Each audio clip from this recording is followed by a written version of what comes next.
අයිපුවන් සුබුදැසනක්. සතියක විරාමයකින් පසුව නීතිය වැඩසටහනේ තවත් අලුත් කරුණක් පිළිබඳව කතා කරන්නට අද අපි සූදානම් වෙනවා. විශේෂයෙන්ම පහුගිය දිනවල COVID-19 වසංගත තත්ත්වයත් සමගින් කම්කරු උසාවියේ කම්කරු නඩු පිළිබඳව තිබෙන උද්‍යෝගය වැඩි වුණා.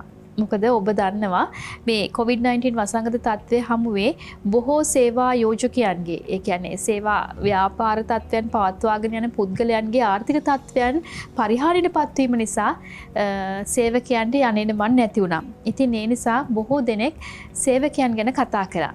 නමුත් මේ සේවා යෝජකයන් ගැන මේ ව්‍යාපාර කටයුතු කරන්නන් පිළිබඳව වැඩිපුර කතා බහට ලක්ුණේ නැහැ. ඉතින් අද අපි ඒ සම්බන්ධයෙන්ුත් කතා කරන්නට හිතුවා. අද අපේ කම්කරු නීතිය පිළිබඳ ප්‍රායෝගික තත්ත්වයන් පිළිබඳ ප්‍රායෝගික ගැටලු පිළිබඳව කතා බහ කිරීමට අපේ මැදිරියට පැමිණලා සිටිනවා නීතිඥ මහේෂ් මඩවල මැතිතුමා. අපි ඔබතුමාව ආදරෙන් ගෞරවයෙන් පිළිගන්නවා මේ අවස්ථාවේදී. ආයුබෝවන් ඔබතුමන්ට. ආයුබෝවන්. හොඳයි. නීතිඥතුමනි මම දැනගන්නට කැමතියි. මොකද විශේෂයෙන්ම අපි කම්කරු නීතියේ නීති ප්‍රතිපාදන ගැන කතා කරනවා. එක් විවිධ පනත් වලින් කම්කරුවා ආරක්ෂා වෙන විදි. මේ ප්‍රායෝගික ගැටලු පිළිබඳ බොහෝ විට කතා වෙනවා අඩුයි. ඉතින් අද අපි කතා කරමු මේ සේවා යෝජකයන් සම්බන්ධ. එහෙම නැත්නම් මේ සේවය කියන්නේ ව්‍යාපාරයේ හෝ අයිතිකරුවන් පිළිබඳව ප්‍රායෝගිකව බලපාන ගැටලු. අපි EPF ETF වලින්ම පටන් ගමු. මොකද මේ EPF ETF කියලා කියන්නේ? ගෞරි විශේෂයෙන්ම ස්තුතිවන්ත වෙනවා මේ නව මාතෘකාවක් යටතේ කතා කිරීම සම්බන්ධයෙන්. මොකද කම්කරු නීතිය පිළිබඳව අපි බොහෝ වෙලාවට කතා කරනකොට ඒ සම්බන්ධයෙන් ඌ දැනුම සමාජගත කිරීමක් සිද්ධ වෙලා තියෙනවා.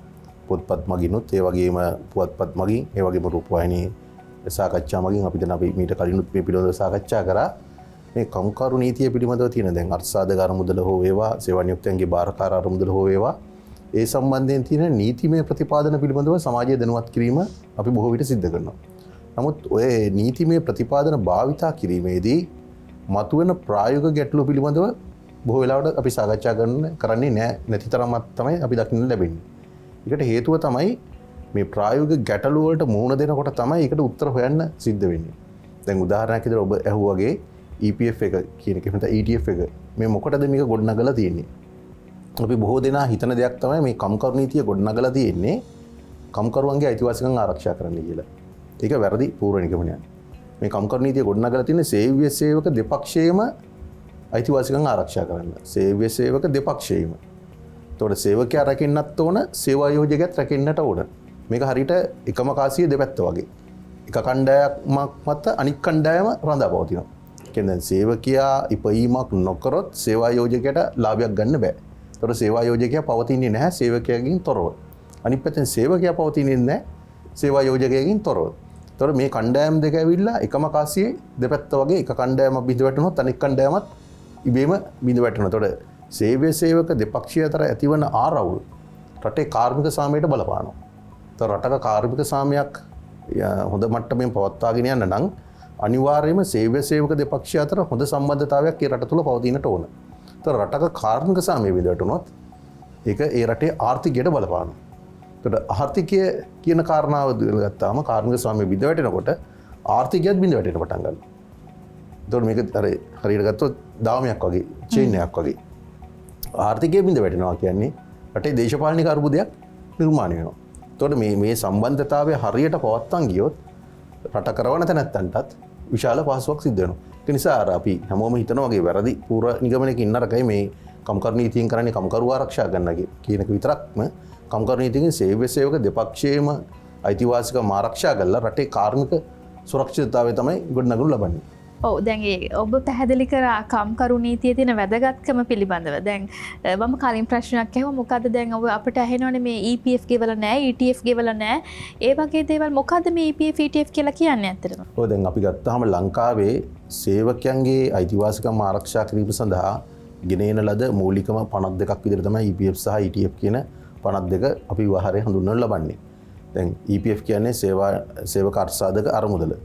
ETF කියලා කියන්නේ සේවා නියුක්තයන්ගේ බාරකාර අරමුදල. එතකොට දැන් සේවක අර්ථසාධක අරමුදල කියලා කියන්නේ සේවකයෙක් සේවය කරන කාලය තුල සේවකයාගේ වැටුපෙන් සහ සේවායෝජකයාගේ දායක මුදලින් ගොඩනැගෙන අරමුදලක්. ඒ අරමුදලේ අවසාන ප්‍රතිලාභය ලබන්නේ සේවකයා. ඒ වගේම සේවා නියුක්තියන්ගේ බාරකාර අරමුදල කියන්නේ අර සේවක අර්ථසාධක අරමුදලෙන් දීපු ශක්තිය තවදුරටත් තහවුරු කරලා ඉදිරියට ගෙන යාමක්. එතෙන්දී දායක මුදල් ගෙවන්නේ සේවා යෝජකයා පමණයි. ඒ සේවකයාගේ වටුපෙන් 3%කට සමාන ප්‍රතිශතයක්. හැබැයි අවසානයේ ඒකේ ප්‍රතිලාභ ලබන්නේ සේවකයා.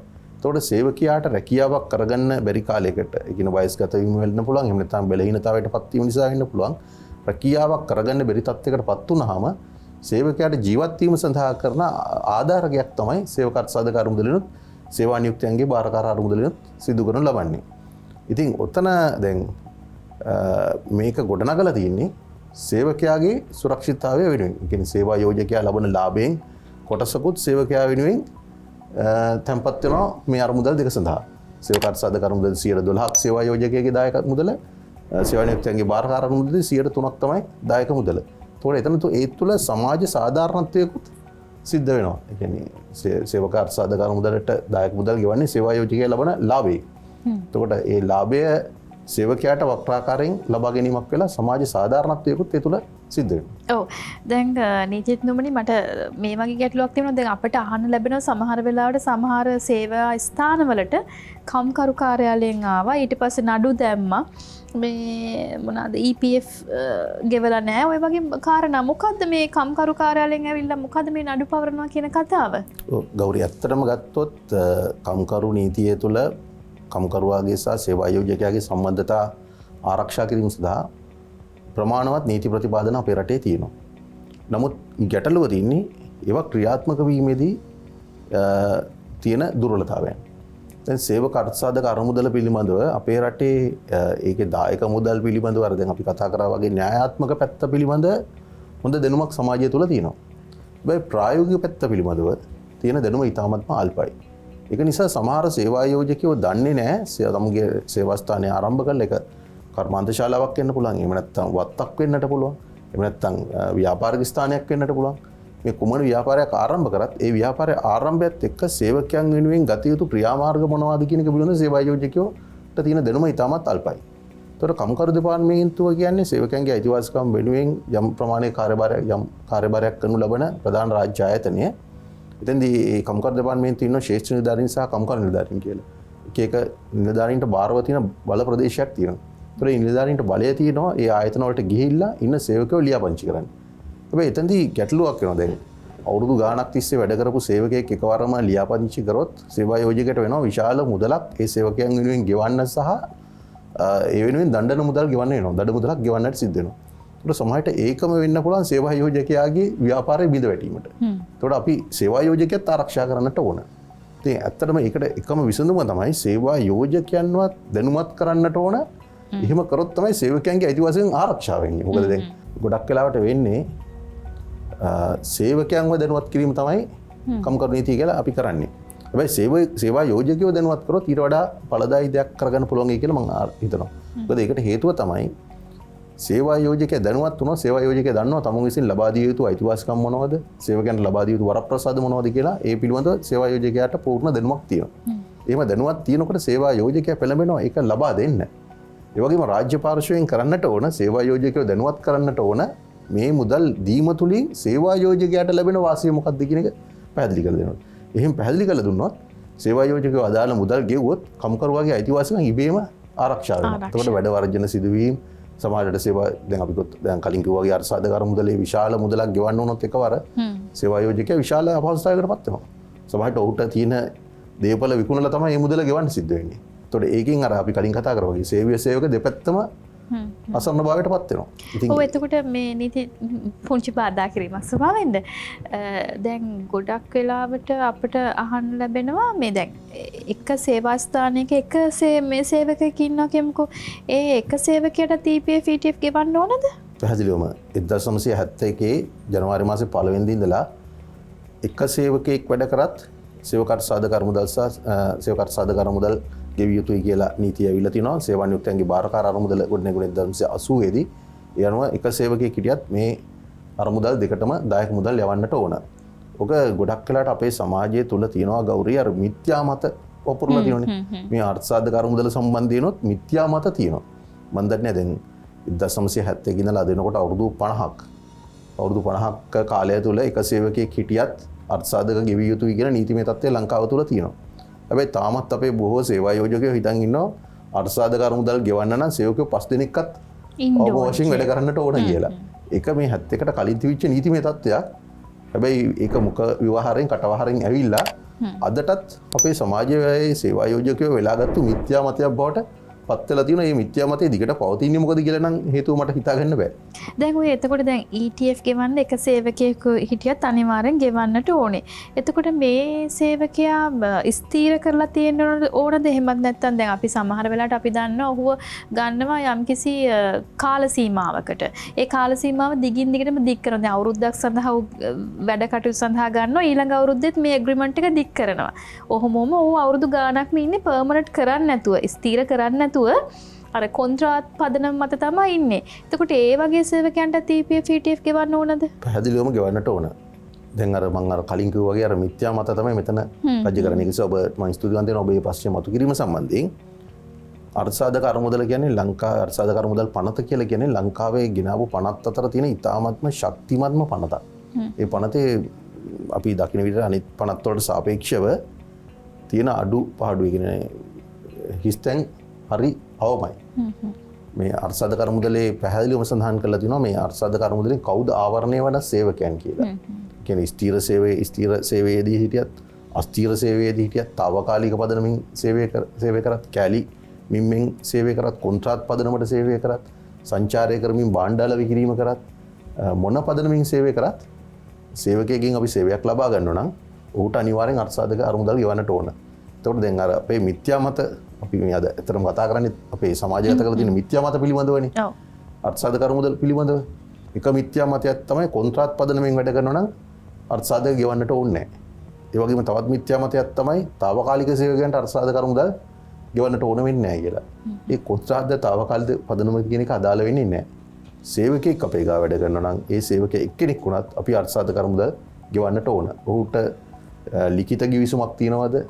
එහෙම නැත්නම් තියෙන වාචික ගිවිසුමක්ද? එහෙම නැත්නම් ව්‍යංගිකව ඇති කරගත්ත ගිවිසුමක්ද කියන එක අදාළ වෙන්නේ නැහැ.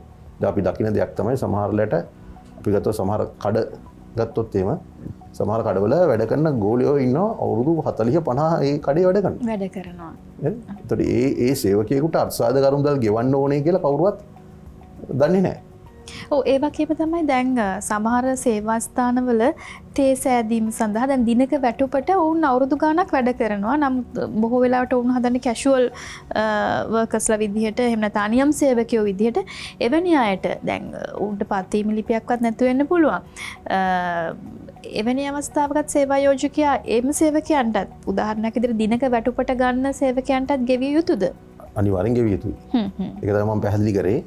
දැන් අපි ගත්තොත් සමහරලාට දැන් සමහර සේවා යෝජකයෝ නිතර අපිට කියන එකක් තමයි මම පත්වීම ලිපියක් දීලත් නැහැ. ඒගොල්ලෝ ගාව මුකුත් ලියුමක් ඇත්තෙත් නැහැ.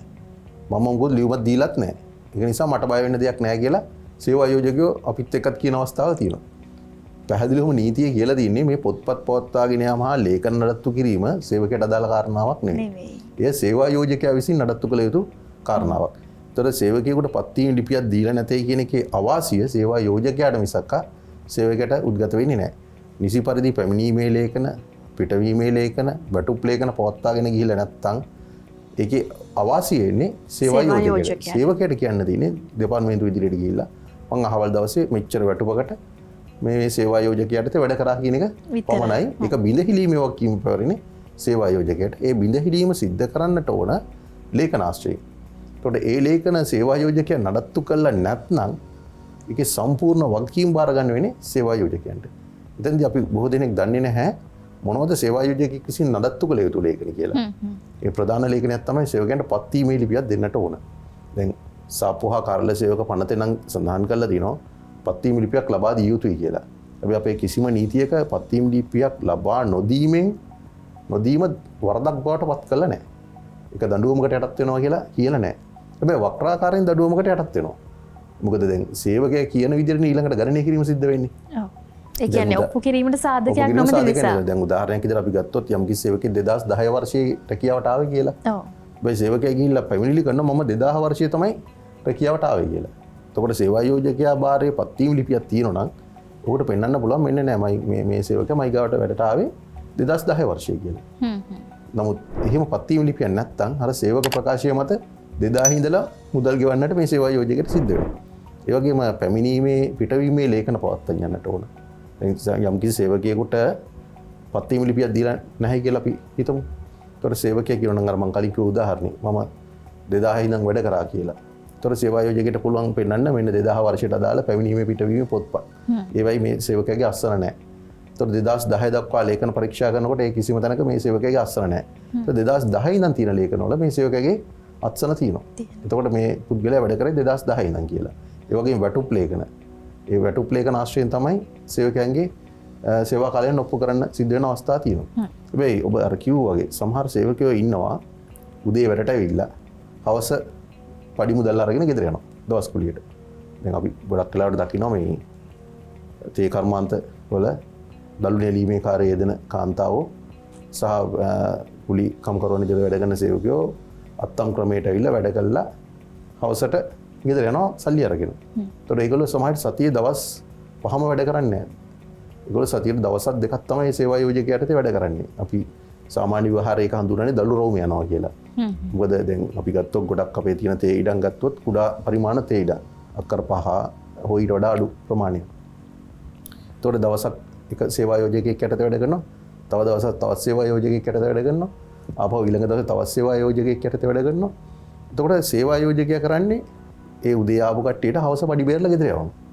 ඒතර ප්‍රශ්නේ මතුවෙන්නේ අර සේවකයෝ කවදාද දවසක් ගිහිල්ලා කම්කරුකාරයට පැමිණිලි කරලා කියනවා මම මේ සේවා යෝජකයා යටතේ අහවල් දිනේ ඉඳන් අහවල් දින දක්වා සේවය කරා කියලා.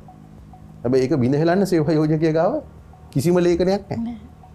එතකොට සේවා යෝජකයට සිද්ධ වෙනවා තමුන් ගාව වැඩ නොකරපු දින වලටත් මේ සේවකයන්ට අත්සාද කරුමුද ගෙවන්න. එතකොට දැන් ඔබට පොඩි ගැටලුවක් මතුවෙන්න පුළුවන් දැන් සේවකෙක් සතියට වැඩ කරන්නේ දින දෙකක් නම් අපි කොහොමද අර්සාද කරුමුදල් ගෙවන්නේ කියලා. එතකොට ඒ දින දෙකට අදාළ වැටුපෙන් ඒ නියමිත ප්‍රතිශතය අපි ගෙවන්නට ඕන.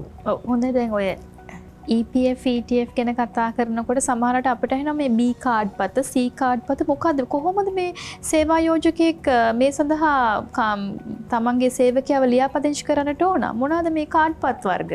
ඔව් අර්සාද කරුමුදලේ තියෙනවා මේ ආකෘති පත්‍ර කීපයක්. ඒ සිට දිගට මට මතක විදිහට දක්වා වගේ ආකෘති පත්‍ර කීපයක් තියෙනවා. එතනදී මේ එක එක ආකෘති පත්‍රයෙන් කරන කාර්යයන් එකිනෙකට වෙනස්. දැන් අපි ගොඩාක් දුරට වෙන්නේ මේ සේවා යෝජකයෝ දැනුවත් කිරීම හරි අල්පයි කියලා මම කලින් සඳහන් කරානේ. දැන් යම්කිසි සේවා යෝජකයෙක් තමන්ගේ ව්‍යාපාර කටයුතු ආරම්භ කරනවා. එහෙම නැත්නම් ව්‍යාපාර කටයුතු ආරම්භ කළා තනියම හෝ ගේ බිරිඳ හෝ දරුවන් එක්ක මේ ව්‍යාපාර කටයුතු කරගෙන යනවා. ඒතර ඔහු යටතේ සේවකයෝ කියන කණ්ඩායමක් සේවය කරන්නේ නැහැ. නමුත් පසු කාලීන ඔහු සේවකයෙක් හෝ දෙන්නෙක් සේවයට බඳවා ගැනීම සිද්ධ කරනවා. එතකොට දැන් එවැනි සේවකයෙක් බඳවා ගත්තට පස්සේ ඔහුට අවශ්‍ය කරන කම්කරු දෙපාර්තමේන්තුව යටතේ සේවා යෝජකයෙක් විදිහට ලියාපදිංචි වෙන්න.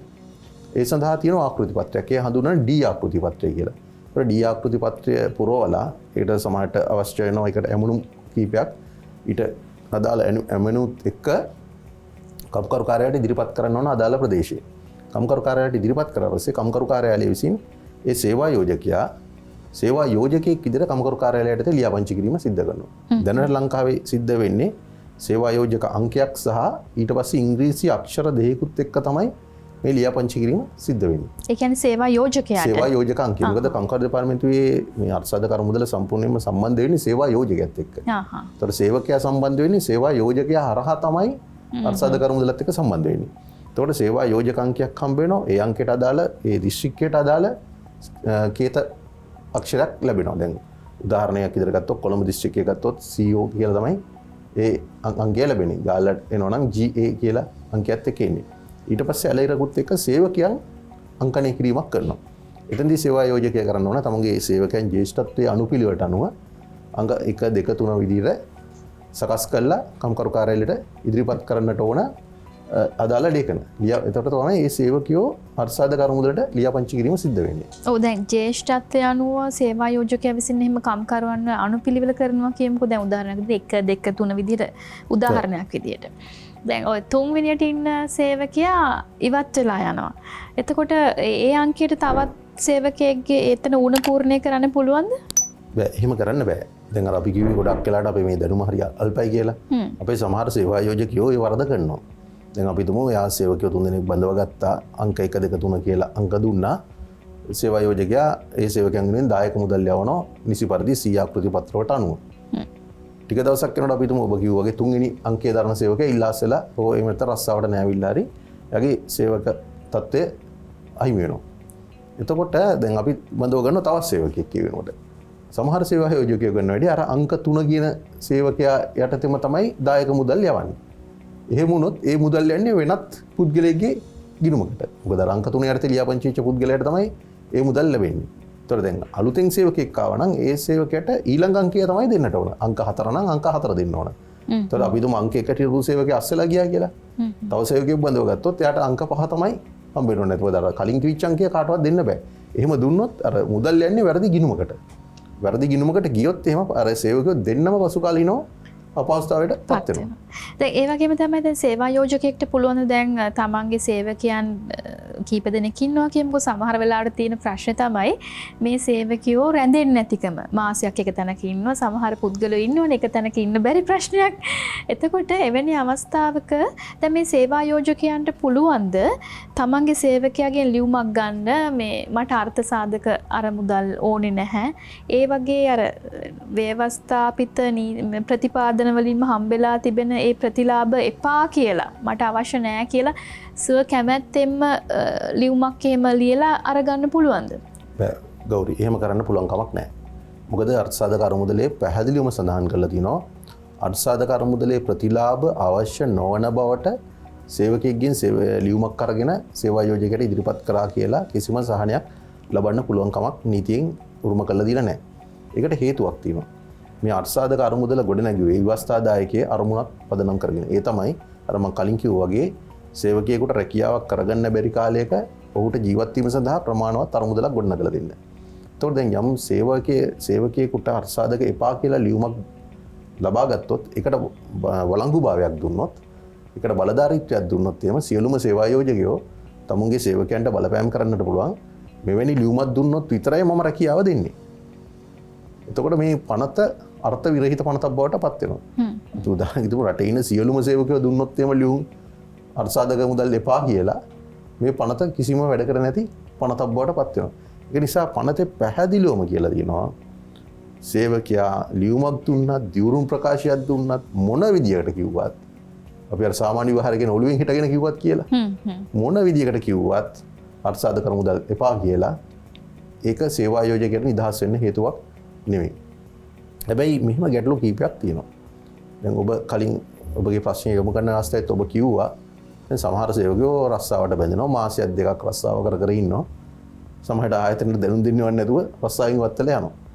එතකොට දැන් සේවා යෝජකයට ගැටලුවක් මතුවෙනවා මේ අය සේවක අර්ථසාධක අරමුදල ලියාපදිංචි කළා ඒ ලියාපදිංචි අංකය එන්නත් කලින් යා රැකියාවෙන් ගිහිල්ලා ඉවරයි.